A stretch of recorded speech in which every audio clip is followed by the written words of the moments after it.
Ooh, welcome back to Blue Rush, our New York Giants podcast from the New York Post. Jake Brown here alongside two-time Super Bowl champion Giants kicker Lawrence Tynes, Giants beat writer for the Post, Paul Schwartz, and another Super Bowl champion in Brandon London. This is the season finale of Blue Rush. We're sorry. We hate to see you go, but we will go on a hiatus for the offseason, and we should be back, barring any emergency news, we should be back for free agency in March. There shouldn't be any firings this time around after a fairly successful Giants season, which we'll talk about, and we'll look ahead to the offseason. But it ended, we'll start with you, Lawrence, on quite the sour note as the Giants get their asses kicked in Philly, 38-7. They had nothing offensively. They had nothing defensively. You know, Daniel wasn't great. The offensive line wasn't great. I mean, nothing was good in this game. And they got their, the doors blown off, and 76-29, the Giants were outscored in the two games against the Eagles where their starters played. The Eagles were just the better team, and the Giants season comes to an end. Yeah, that was a bad way to end. And I like I hate the crowd that says, yeah, it was a good season. We overachieved or whatever. I'm like, guys, the Giants could get better next year and still not get to the playoffs, if that makes any sense. You have to take advantage of these opportunities when you're there. Now, they got beat by a better football team. I understand that. But to the no-show, right? That was a no-show.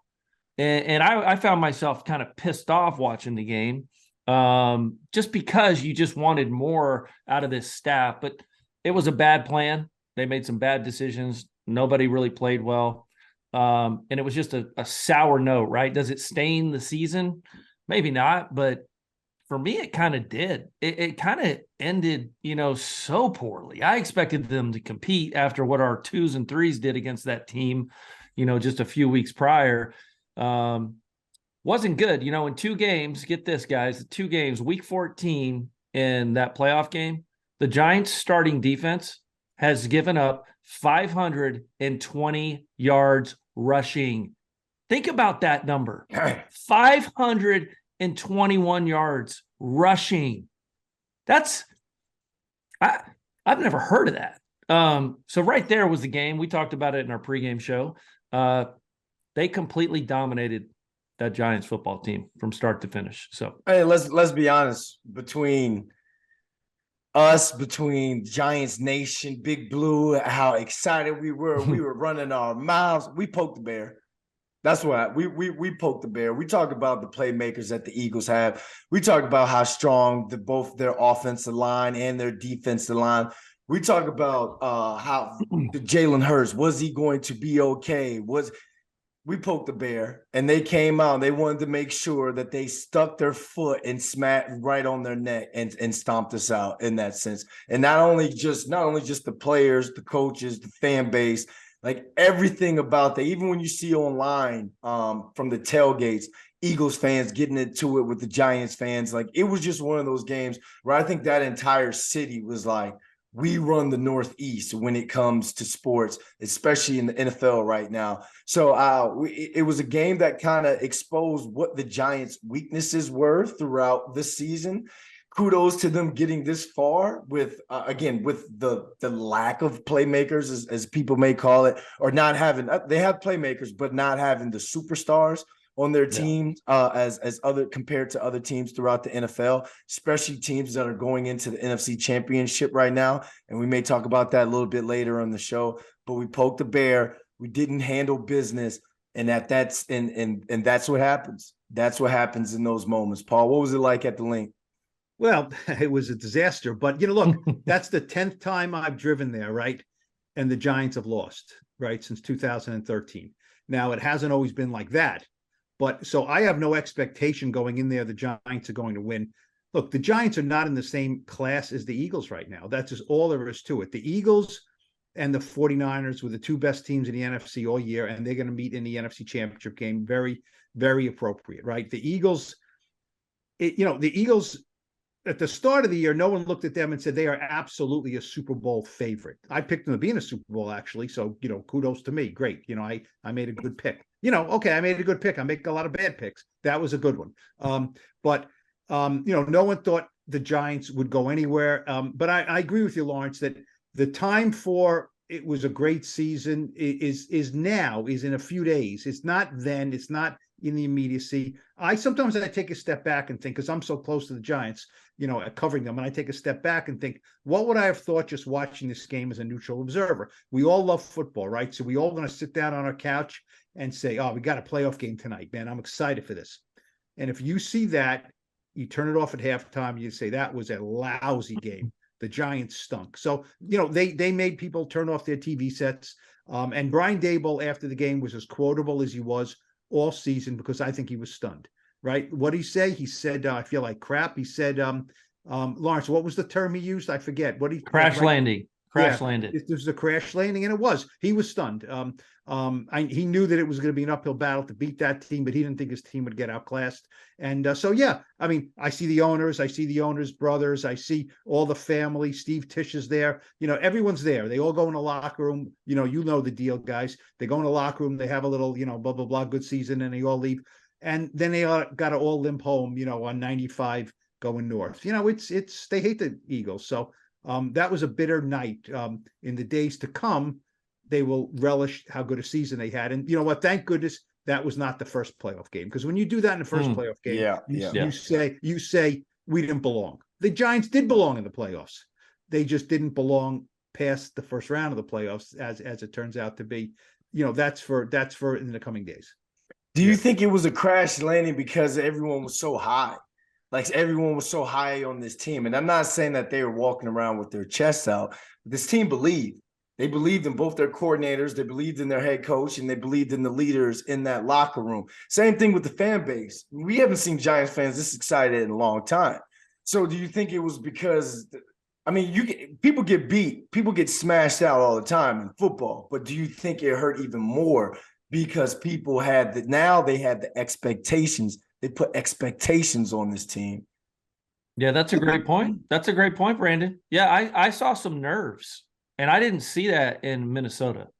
And it's to Paul's point. You've lost 10 in a row now in Philly. That team owns you. And it's just like anything. When a team owns you like that, you don't feel like you are capable of beating them. It's in the back of your mind. Mm-hmm. And you could tell, like Daniel didn't look so sure of himself. There were some busted coverages early. This team they felt it. They looked nervous to me. Obviously the Minnesota game, they had just played them so well. They felt like they could compete with them. They have never shown that they can compete with the Eagles. Yeah. They really haven't. I don't know when the last year, sure, they might have beat them with Joe Judge, but they just have not, when it matters, beaten the Eagles. And until they do that, they're going to keep feeling nervous, and they're going to have to find a way and build this roster up. But they clearly were beaten by a far superior football team. You see on the sideline at one point, Xavier McKinney was trying to rally his guys and rally his Too guys. late. We asked him that afterwards, and he said, and look, you guys know the buzzwords. He said, there just was a lack of urgency, and there was a lack of, we were just a step slow. And that happens sometimes. They believe. Look, they won a playoff game, so they believed. They felt they had some pixie dust. They had some magic going. They had a good plan. They trust their coaches, just like you said, Brandon. But, Eagles get the ball, go down and score. Giants 3 and out. And we all know, the Giants were down, 10-0 in Minnesota, at some point. They've come back from games, but I think against this team, they know what's, in their heads. And once they got behind, I think everyone, they didn't check out, but I think they kind of were resigned to the fact that, all right, we've taken this as far as we can go. I really think so. And that happens. I'm not really damning them and saying, they were a bunch of quitters. It happens sometimes. It was 28 at halftime, and everyone knew they had to come out and play his second half. And the Giants got the ball first. Oh, then you think, right, maybe they score, what happened, can be a little something. They didn't. And so they knew the deal. They just wanted to, it's football. You can't just run out the clock. You got to play. You got to hit. You got to tackle. It happens. And you know what? Maybe it's not good. You cannot say it's a good thing, but this will sober everyone up a little bit. And I don't mean the intoxicated kind, just to let's not get ahead of ourselves what this team is, because this was a slap in the face, what this team actually is, how they overachieved, what they need. And, Joe Judge, I guarantee you, because he was not like this all year thinking we're great. I guarantee you he's going to lick his wounds from that game and say, yeah, a lot of these weaknesses and problems, They're real. They're real, and we got to address them. Well, you said Joe Judge. I think you meant Brian Daboll. Giants fans I was like, whoa. nightmares We're- about Joe Judge here. He's the back. I was like, oh God, I hope not. The only time that you felt they might have been in, it was 28-7. It was 4th and 6 close to midfield. And I thought Daboll threw in the towel by punting it there. It's fourth quarter, 4th and 6 in midfield. Why are you punting? I mean, there was 12 or 13 minutes left. You get that and score. It's like, at least you're remotely in the game. I didn't understand that, Lawrence. Yeah, and early in the game, right? He had two really bad calls, right? You punt the football. 7-zip, punt the ball, go play defense. You gave him the ball on a short field to that offense who can really do whatever they want, run, pass. I hated that call. Hated it. You're putting your defense in a really bad position. You punt the football there, and then obviously late in the game, you got to go for it. If you're going to go for it in the first quarter, you got to go for that one late. Yeah. But like I said, the plan was no good, right? Let's agree with that. I don't know why Saquon didn't get going early. I felt like they had some success there. They just completely abandoned it, put it on Daniel's shoulders. And you can't do that with Hassan Reddick over there going up against Evan Neal. He owns Evan Neal. He's owned a lot of tackles, 70 sacks. What they had, 5 more. And then, guys, there's another play. I know we're not going to harp too much on this game, but in that second half, when Daniel rolled to the right on 2nd and 1, okay, 2nd and 1. This is the drive we're talking about, maybe where they should have went for instead of punting. He went backwards. Yeah. Throw the ball out of bounds. He was on the sideline. Like, he took a 5-yard loss, gave a sack to Fletcher Cox. Like, just dump it out of bounds. And you're in your 3rd and 1. And maybe that keeps the drive going. That's just one of those things. He's got to be better than that if he wants to be paid $40 million a year as a franchise quarterback. That's just a little nuance of the game that, like, giving away 5 yards right there when all you had to do was dump it out of bounds. I'm nitpicking. But do you think that game affects what he gets paid? Like, do you still think? I don't think it does either. But do you think it has any? No. But it's going to, like I said, it's going to take a little bit of the shine off the new car, right? Maybe you dinged it up in the parking lot. You got a little dent in your front fender. Yeah. That's what this has done, because, I'm kind of reevaluating my thoughts of him to some extent. After I was bragging about 40 million plus, he's going to get 200 million. I look at, and the only reason is I look at Joe Burrow today, guys. And then I look at Brock Purdy, and I know he's just a rookie. And I look at, I'm not comparing Joe Burrow. I mean, he's really that's good. Top class. That's the same. Yeah, that's top class. That's what you're chasing, right? That's what you're chasing. And Joe Burrow throws guys open. Daniel doesn't throw guys open. Yeah. Look, Brock Purdy didn't throw a touchdown pass today. Let's face it. He's got a freak show defense, and he's got a bunch of weapons around him. Daniel has to do more, really. Brock Purdy doesn't have to run. Daniel does have to run. Joe Schoen told me after the season, I take a week. Okay. Because I'm not going to make decisions based off my emotion. Great last game, terrible last game. He's no good. He's great. He says, I take a step back and I get that out of my system, and then we start analyzing the season. And that's what we will do, right? We'll do that on this podcast, and that's what we'll do. And smart people can do that. They can, right? Like you say, oh, Daniel, he's not worth it. He's not worth it. Dak Prescott threw a couple interceptions against the 49ers in that game, and Dak makes $40 million a year. So, we'll go over it a little later. I think the numbers of some of these quarterbacks are interesting because, Daniel's in that mid-tier, and mid-tier guys get 30 to 35. I mean, that's all there is to it. And if you don't want them, you got to give me a name of who you want. So, I think it's one of those situations where he might have hurt himself on a big payday in terms of in-house. We look like an in-house arbitrator, because I know he's got the fan base, or he pulled the fan base back on his side. But I think that game right there could have been that last, even if they did lose, even if the Giants did lose, had he thrown for 250, 2 touchdowns, 1 interception, then you could have walked away with that. Like, all right, he played against one of the top defenses in the NFL and still had himself a good game. But again, like you're saying, the things that you said, Tynes, not throwing that ball away, the interception, and it was like legit. People were sitting there looking like, where was he going with that? It kind of reminded you of the older Daniel Jones, the Daniel Jones of past seasons. And I think when you talk about, I know it's not baseball, but you bring in that arbitrator, And you bring in that person who gets in Joe Shane's ear and was like, well, you didn't see a couple of years ago he was doing X, Y, Z. He wasn't making play X, Y, Z. I think it can hurt him here. But there are other places around this league that are like, hey, you showed there's us a little bit enough, of so we'll pay you. indictment on Daniel as well, guys. I read the team they play against, the newspapers, just online and stuff. And what they said they did is they said that we just took away his first read. Brandon Graham or somebody or Fletcher Cox said our goal this game was to take away Daniel's first read and make him have to run around and do something. And they did a great job of that. And when that's not there, he's in trouble. And if you can't get through one read as a quarterback, of course, we don't have a true number one. There's probably one guy coming back on that wide receivers that were on that field on Saturday, and that's Isaiah Hodgins. I mean, I don't anticipate Slayton coming back. I don't anticipate Richie James coming back. So he does need some weapons. But look, I'm up in that press box, so I can see, what's developing. Yeah. And there was nobody open. Now, look, you talk about the numbers, right? Daniel threw for 135. I mean, that's ridiculous. He throws a ball to Richie James, right? I mean, Brandon, in your sleep, you dream of that, right? Oh my God, there's a that was 70 yards, right? 77 yards. Okay, so add 77 yards to that. They don't win the game. They score another touchdown, and Daniel has 210. Does it matter? No, but it doesn't look as paltry as it does now. So it's a good point, Paul. So I think Joe Shane is looking at that and saying, well, next year the guy we're going to get is going to catch that ball. You know what I mean? I mean, it's they know. I mean, look. Kenny Galladay, Kadarius Toney, Wan'Dale Robinson, Sterling Shepard. Yep. Right? They got virtually nothing from those four guys. You can tell me you have the top four receivers you get virtually nothing from for lousy play, getting traded or getting hurt, and you're going to be in the playoffs.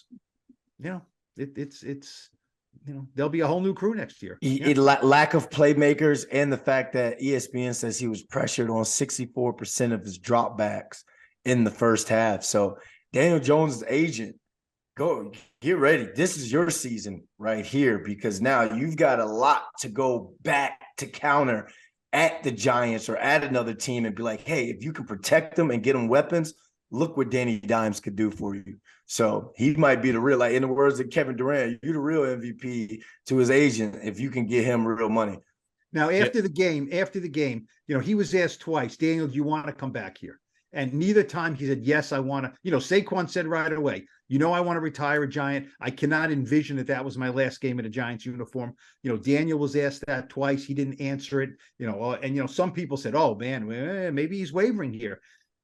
That's Daniel. Daniel, after they just got their butts kicked in a game, he's not going to say, I want to be back. He said, I was still processing the game. Yeah. I was still mourning the end of the season. Today at his locker, he didn't have to talk because he did talk, last night. He said, yes, I want to be back. Yes, I love it here, all that stuff. But he also said it's a business. And I asked him point blank, I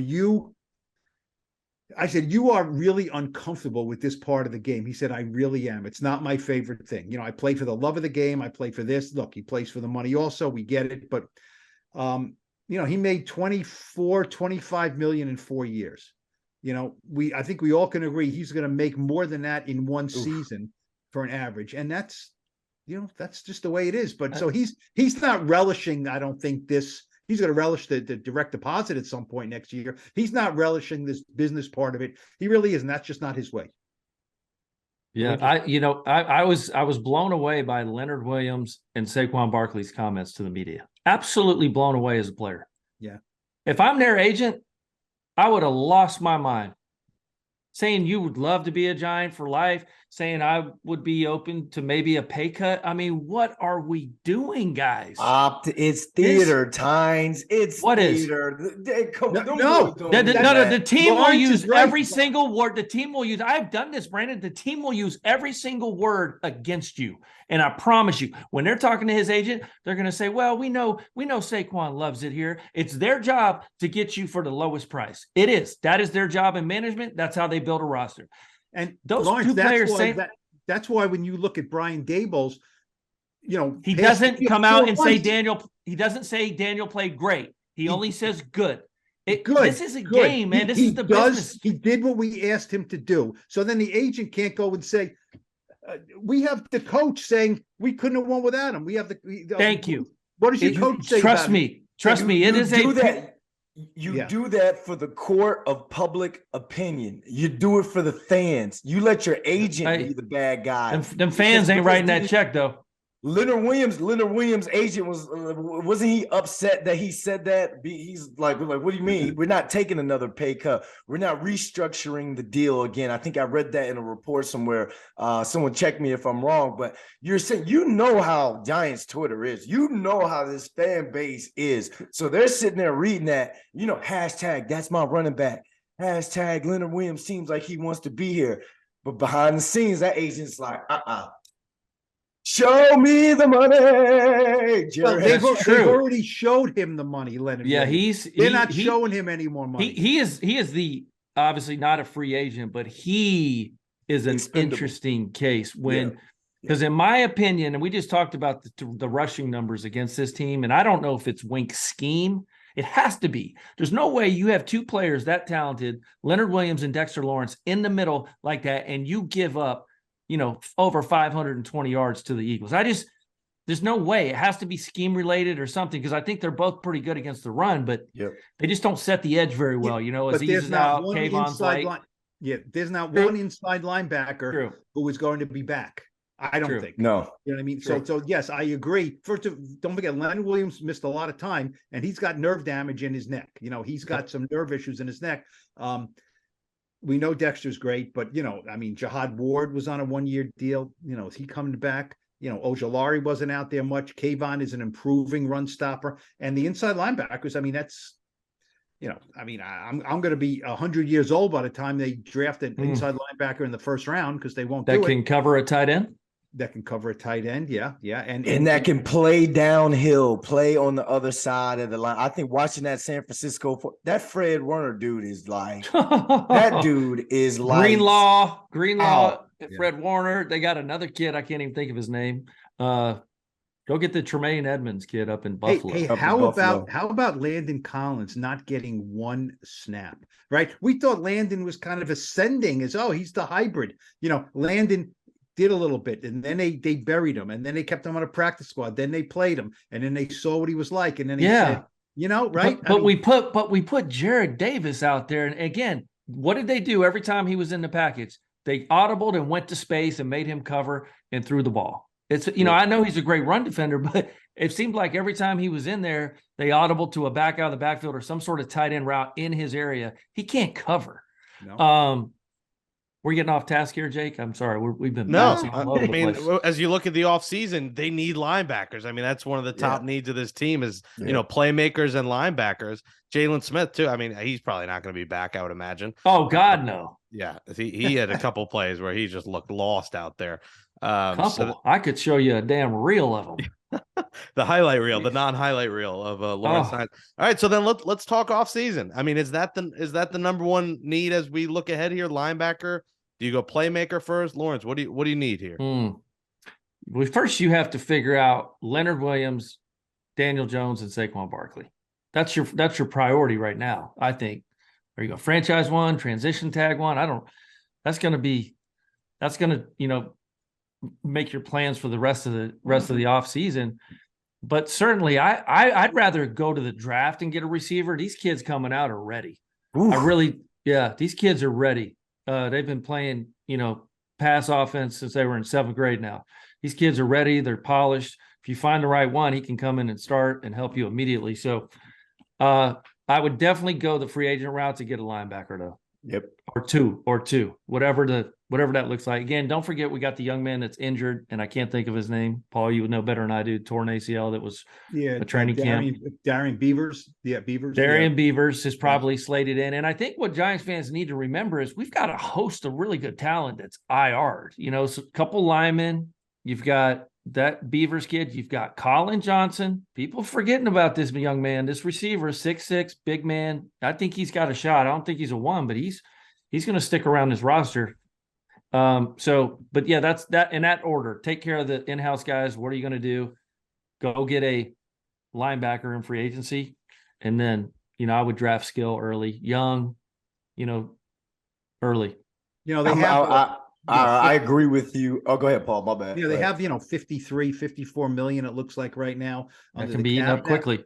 Now look, I mean, the crime of this whole thing was they had Daniel Jones under contract on his rookie deal for 4 years and didn't squat with it until this year, and that's rough. Trevor Lawrence, the Jaguars have Trevor Lawrence on the contract to another 2 more years, right? And now they're ascending. They've already done something in his second year. So, we know the reasons for that. We know all the head coaches and all the offensive coordinators and all that nonsense.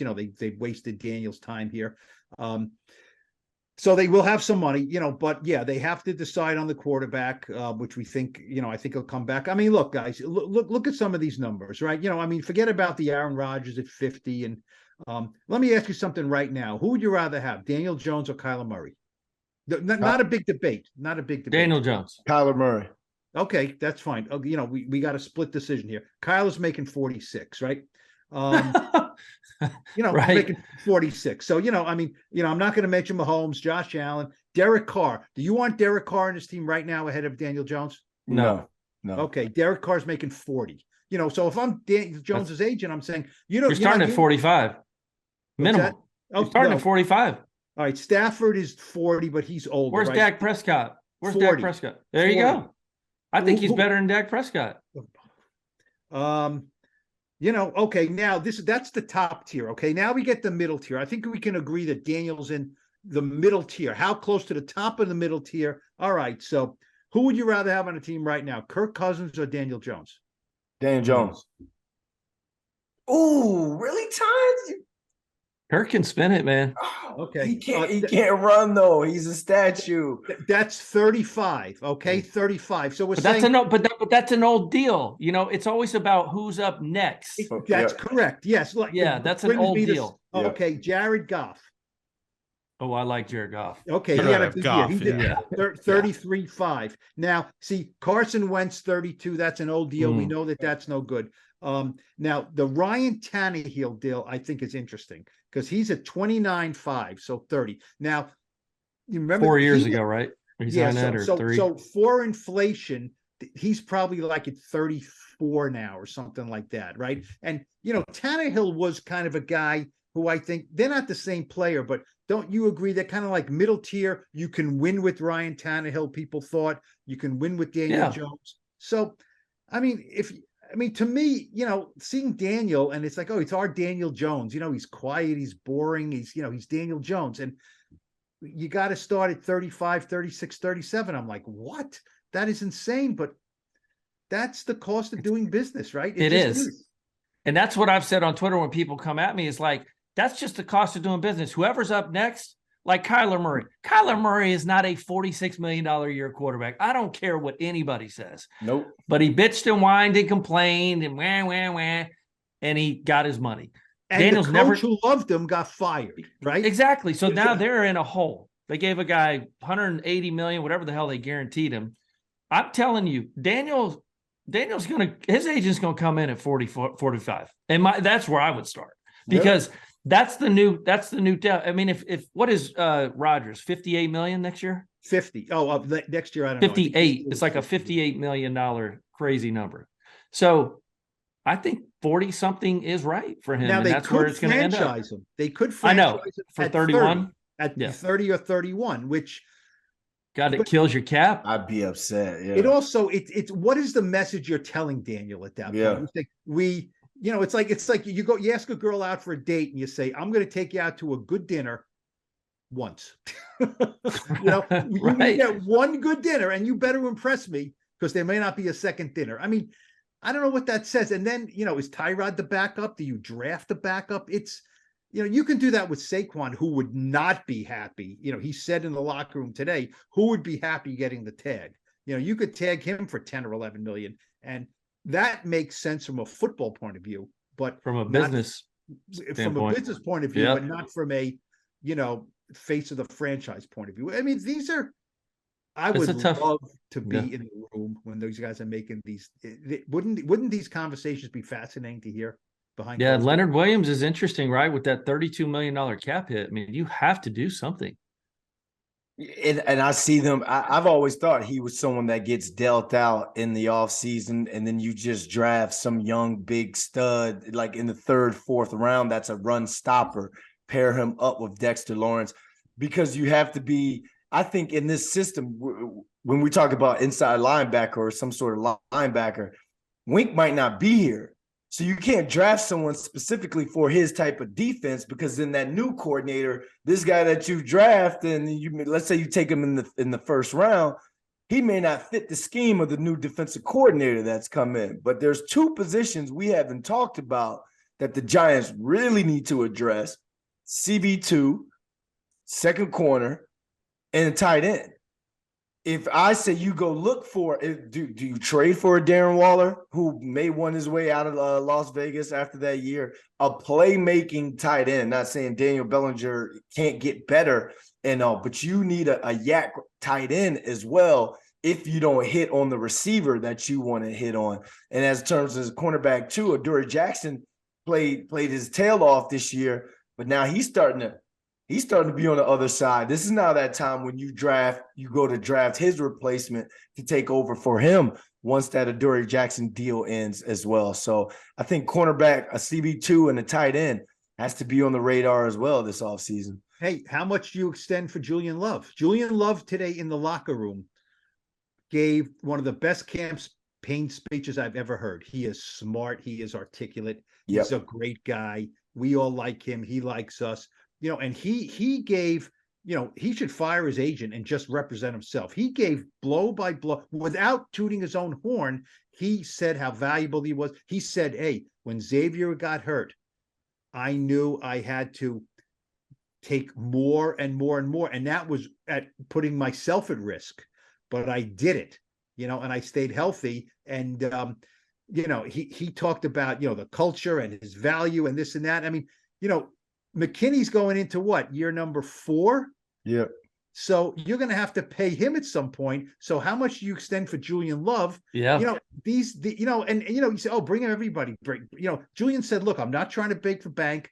I want to be here. I think I can get it done. They had talks during the bye week, which were, like I talked to Julian afterwards and I said, Julian, anyone who takes a deal to bye week is going 50 cents on the dollar, right? Why would you take a deal to bye week unless you're scared to death you're going to get hurt or something? He said, yeah. We weren't going to take a deal to bye week, just like Saquon wasn't going to take a deal to bye week. But, you look at the list, Julian Love sticks out at me. Nick Gates, John Feliciano, these are all unrestricted free agents.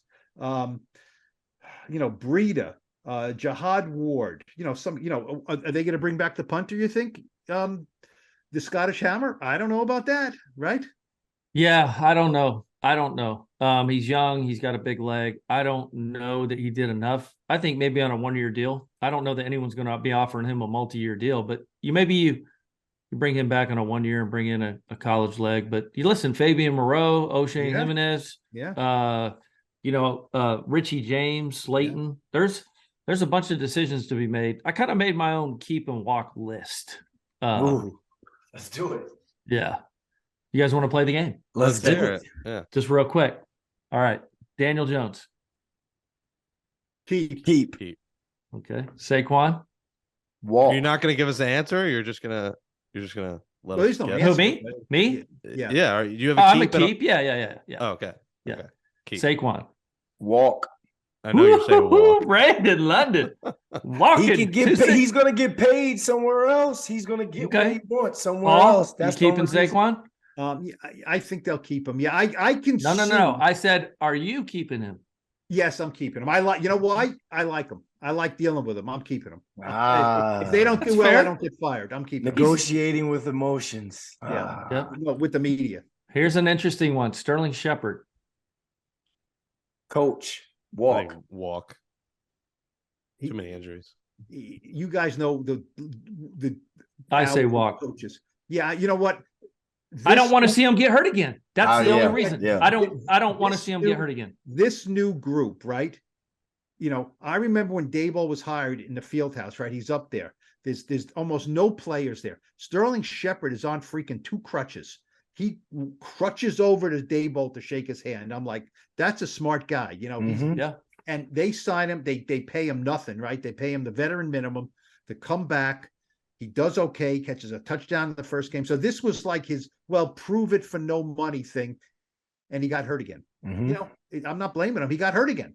So he didn't get, he didn't stay healthy and he wasn't productive. So I don't know if they give him another year for that. Yeah. I just don't want to see him get hurt again. Yeah. All right. Julian Love, I say walk. Walk. Here's another one. Football wise, you can definitely walk. He's one of my Smart, favorite tough, guys to dependable, walk right? to. Smart, tough, dependable. He is. He You is. know what? He's Someone's going to pay him. Someone's going to pay him. Thank you. I think. Thank you. I think 'Cause someone is going to pay him. everything you just said, Paul, about how articulate he was, and He's don't need an phenomenal. agent. He's a good That player. was his way of using big words to say, "I'm about to get paid." Someone He's out going there to needs get a guy a like big me. contract but from somebody. he was campaigning for himself to stay. I know he's not going to stay, for less money. I guess walk. I want him to stay, but I could see him leaving. Okay. Richie James. Walk. Yeah, just not enough there. John Feliciano, interesting one. I'm keeping him. I like what he brings to the table, and he played really well down the stretch. And he's a friend of the program. I could see a 1-year deal, maybe. Yeah. But he is the kind of guy I think that's like a program launcher. You bring him in for the year. He knows what Dabo's all about. You launch the program, and then you go get somebody else. So I would say walk. You just called I'd that say man keep a because you don't want program launcher. That's what he is. Yes. Get the t-shirts. Right. There Put it are in your guys Twitter like that profile. every year. You bring him in. I know you weren't trying to be funny, but that was What? funny. That was funny. He's a program launcher. That's he helps well you said, launch but the I just program. never thought of okay, John, sorry, I love you. I want you back. This one's a tough one. Might jerk at the heartstrings. Nick Gates.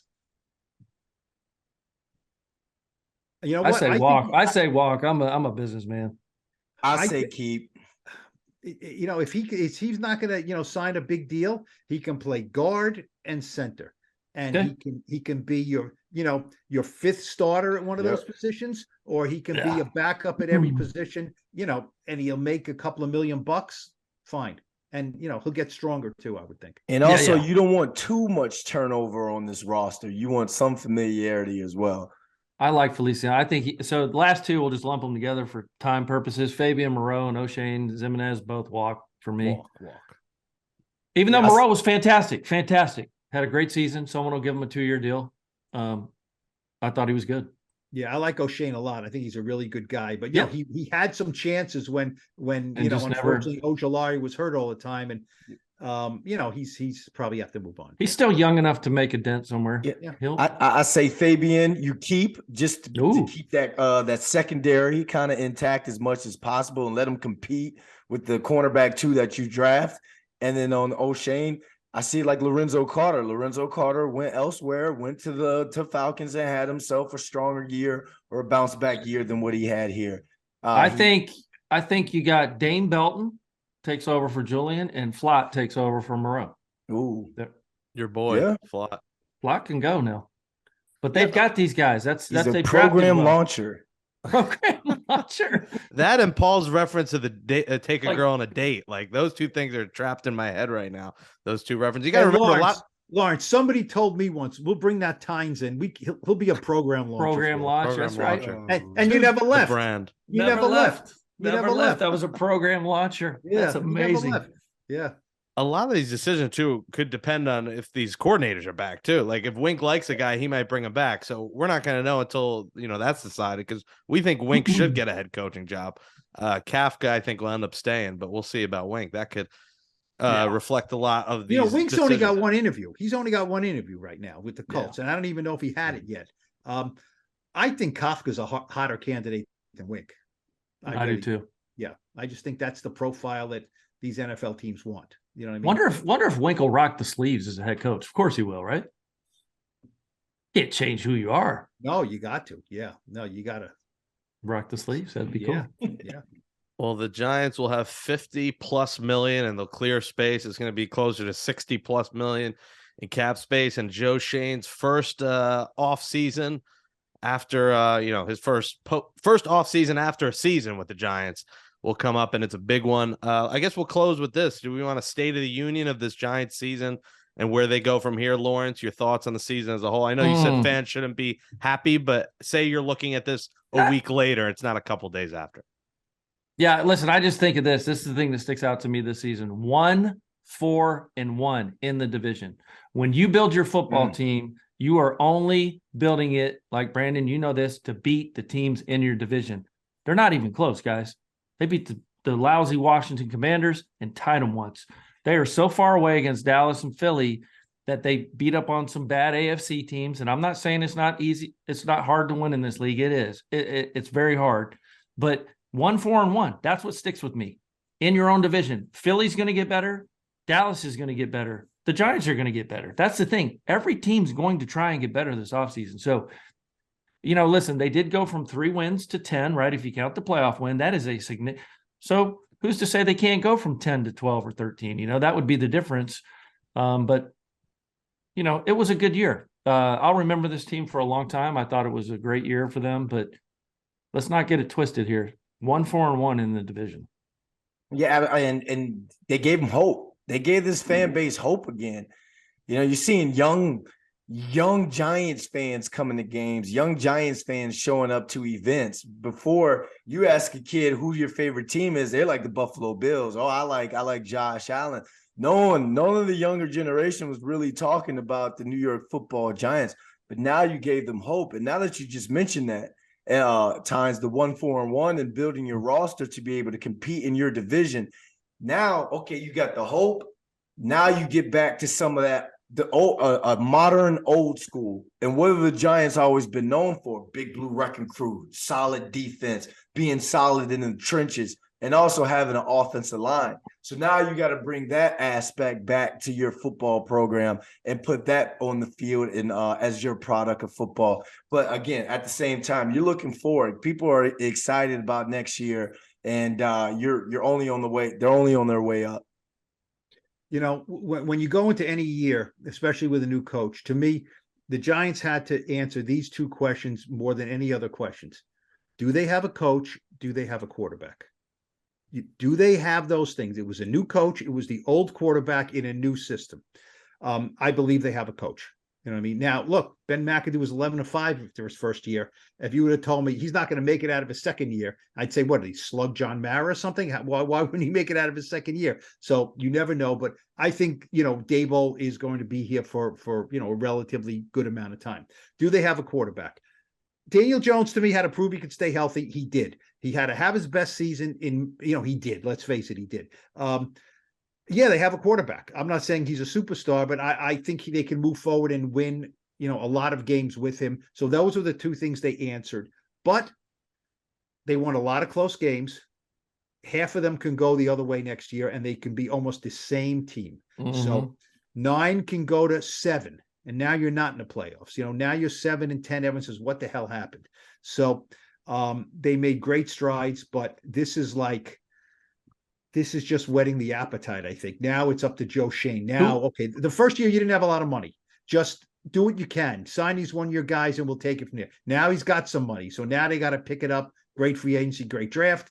And but no, there's right. Brandon's right. I mean, this fan base was disgusted and embarrassed and really, I mean, Lawrence, you guys, Brandon, you guys bleed this stuff, and it was embarrassing. It was totally embarrassing, and they're not an embarrassment, and they won a playoff game. So I think the arrow's pointing up. I think people will be very pumped up for the offseason and for the draft and for OTAs and all that stuff. Who is their out of conference game? Who is their out of conference next year? Anyone have that handy? Miami. Yeah, so AFC East. Yeah, they got Bills, Jets, Dolphins. Yes. They go to the 49ers. Patriots. They go to the 49ers. They go to the Cardinals. They go to Las Vegas, because I know these are all long trips for me, right? Yep. Those trips. Yep. Miami, that's in the division. Yeah. It's so they okay. Yeah. Yeah. That's a tough. And the Jets will be good, right? If they get a quarterback, they're going to be good. Well, that's Well, a that's a funky game anyway, if they're good or not good. Always, yeah. Always. Paul's saying about quarterback coach. The Giants have that. The Jets don't know if they have that. So I think they did answer those two important questions.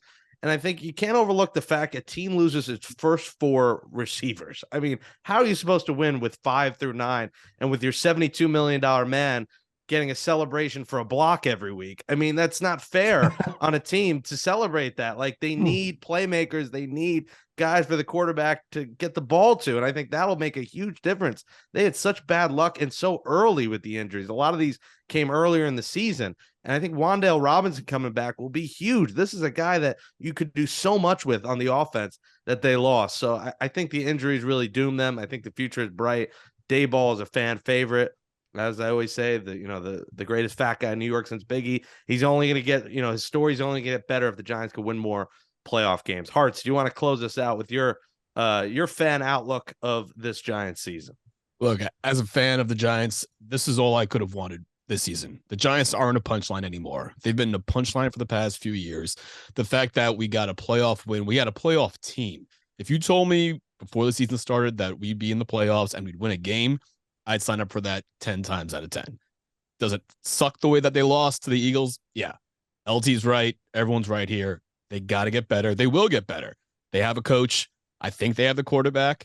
But as a fan, it makes me happy to see the Giants at least back to where they should be, a competitive football team that I like to watch on Sundays, and I'm not miserable watching a game. So it was a good year for the Giants, and hopefully we're getting better. Listen, they went from free medium Pepsis to no water in the team hotel on the day of a playoff game. How about that? I guess that's a glow up.